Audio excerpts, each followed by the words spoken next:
What's up, Queendom? It's me, Queen Amani, and this is my real name, so do not ask me.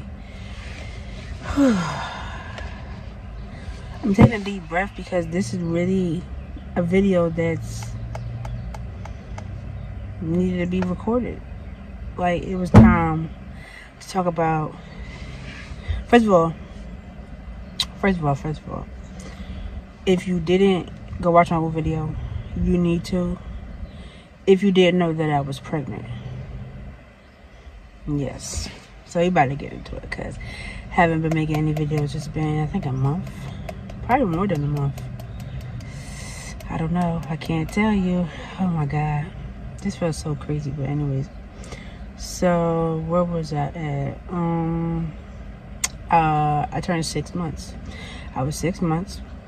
Had to go get rushed to the hospital because I was bleeding. No, the bleeding came second. The first thing came the contractions. 6 months having contractions. Because I realized that's what it was. That's what was going on. And I did record some videos. I did record 2 videos while I was in the hospital, but I think I'm only gonna put one in this video because the second video is long. Hey, I'm just making this video to document what's going on. So basically, I'm in the hospital because Friday I was feeling contractions and I started bleeding, but it was like really light. I'm only 26 weeks, so that's a premature baby. So I go to the hospital and they're thinking it's nothing. They check me down there and they see my water sac. Now your water sac is just, when you break your water, that's what the water sac is. I mean, when your water breaks. But mine was coming down when it wasn't supposed to be. But the baby was fine. Everything was fine. Just been a whole lot of back and forth. So if you know Crozier, was that Crozier? They can't take care of a 26-week-old baby. It's after 28 weeks they can take care of it. So I had to move to another hospital. If I would have had the baby already, which I'm still pregnant right now. Today is Sunday. I want to say it's the 6th today. Whatever. It'll be on the screen somewhere. You know, obviously this video won't come out until after everything's done and over with. Sorry if I'm really drained and loopy right now, but I just wanted to record something. So when I do eventually make that video, because I'm stuck in the hospital until this baby comes out. So that's what I'm here, stuck in the hospital. Which means I'm either on my phone or I'm sleeping. There's nothing else to do. Right now, I'm here by myself. But there is people coming back and forth. Hold on. And I took both of them before I had the baby. I forgot to take one after I had the baby. So yes, I had the baby, my son. His name is Miguel. I did have him. Okay, Queen, go back to the actual story. So I go to the hospital and they're thinking that I'm going into labor. So I'm like, wait. I'm not due until August 8th. I'm only 6 months. So she take me to the room, blah, blah, blah, blah, blah. Doctor come in to look at my area down there, okay? And they basically low-key flip out. So now I'm just sitting there by myself, confused, because my baby dad was downstairs in the car. My mom was home. Or was she at work? No, she was home. Oh, I say she was at work and she came to the hospital. She was at sea. Yo, that's why I should have made this video before, because it's been so long. It's been so long. So she hits me with that, do you have anyone to call? And in the back of my head, I'm thinking, oh shit, I hope I do not lose my baby. That's really what I was thinking at the time. So I called my baby dad first, because he was already downstairs waiting. Then I called my mom, and I basically freaked her out on the phone, but not on purpose.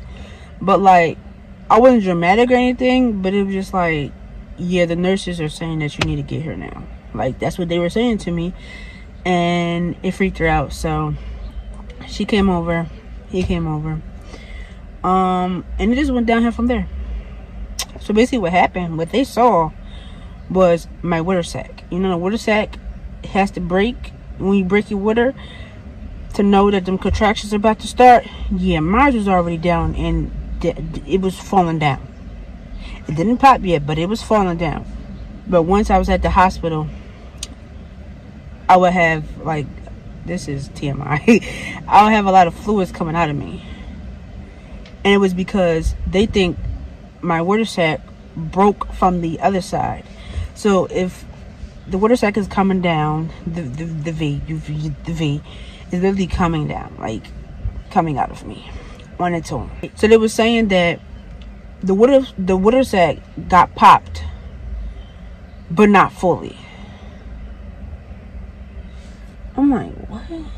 So I'm literally breaking my water slowly, literally, to the point where I had to end up putting a diaper on because I was bleeding and gushing water, literally. So that's how that went. Then it became a question, because I stayed at Crozier that night. It became a question of, oh, this baby is coming. Like, it's not waiting, it's coming. Not only that, he has not started moving to get into position to come out. So his feet is down. His feet and butt instead of his head where it should be. You know what that means, right? C-section. So I'm just freaking out this whole time. They made me fluids. Like, this is when all the medicines and I had to get IVs and everything was just like, so much stuff was just going on. So the next day, well, we can't handle a preemie because he came out, I believe. So he came out 26 weeks. Chester couldn't handle a baby that small. If he was 28 weeks, they would have kept him. But no. So, you know what I mean? He has to get transferred out of Crozier. Well, ASAP. Which means I stay in Crozier and have this baby, and my baby gets sent somewhere else. Or we both get transferred and go somewhere else. I wanted to be in the hospital with my son. So you know what I said? If he's going, I'm going. So you might as well get this started before he decides he wants to come out. Or before my water really breaks and contractions start. And I have to have a C-section because the way he is. Butt, feet down. So it was like 3 different hospitals that they gave me. But they had to see who would take him. Who would take both of us together. And so we ended up getting sent to Jefferson. No, we didn't fly no plane. We took an ambulance, but like it was a weird ass ambulance. Like, first of all, I never been inside an ambulance. This is the first time. But I never seen an ambulance look like this. It wasn't the regular square. It was like a van ambulance. Like, if you know what I'm talking about, it was more of a van than a whole. You know what I'm saying? If you get it, you get it. Whatever. Before I left, I had to get a what the fuck is it called? I had to get a catheter because they didn't want me moving, so I couldn't get out the bed to pee. I had to get a catheter. They didn't want me moving because me moving would make my water sac break faster and the process go faster. So I'm like, okay. We've been chilling. My son been fine. I wasn't in pain because they was giving me medicine or whatever. Like, we was just chilling. So they sent me upstairs because I was downstairs is in the room where if you about to have a baby, that's where you go. Like, if you're in the bed in the room while they're setting up, getting ready, that's where I was. Basically in the emergency room for pregnant women. So I get sent upstairs. This was a nice big room. I ain't gonna lie to you. It was. I had my own room too. It was beautiful. So I'm up there. I don't remember how long I was up there before he came because every day was the same thing. But we're just waiting for you to dilate or you to feel some pain because the water sac is still breaking this whole time. It's still breaking. So now, before, when they thought C-section was going to happen that day or the next day when I got transferred to Jefferson, I only had a liquid diet, which means I cannot eat anything. Just the fluids in my IV and soup, juice, tea, like that's it. I'm just like, what?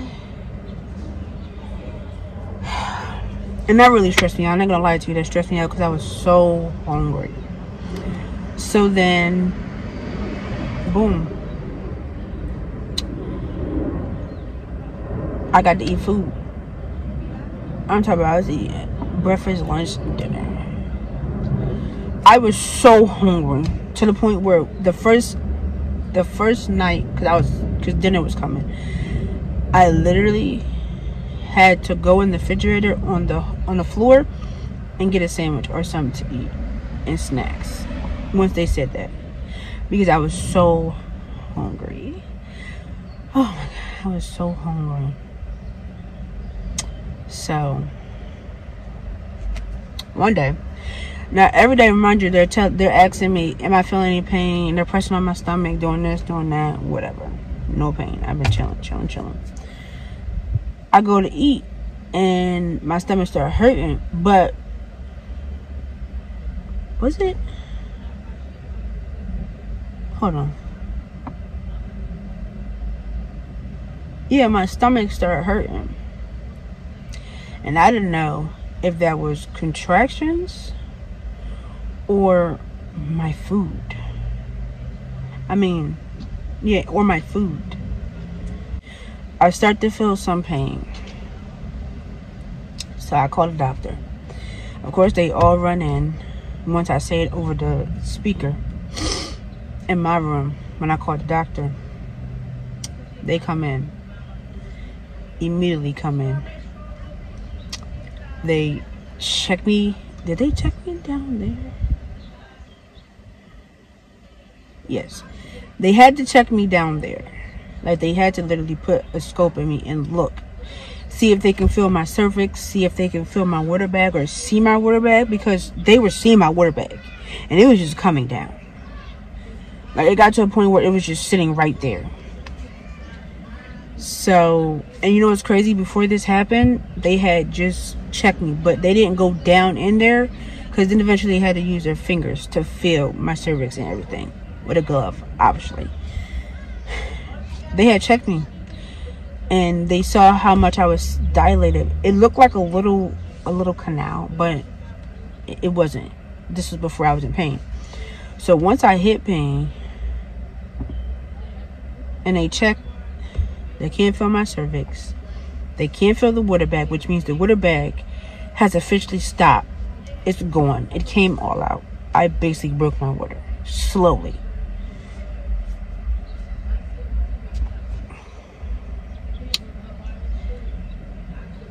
I'm 3 centimeters dilated, and this is when I started feeling a little pain.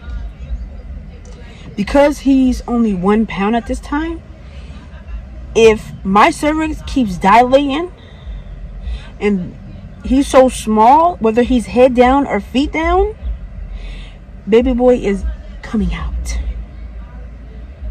He's coming out. So literally in 10-20 minutes, it could went from 3 to 5 or 6 or worse.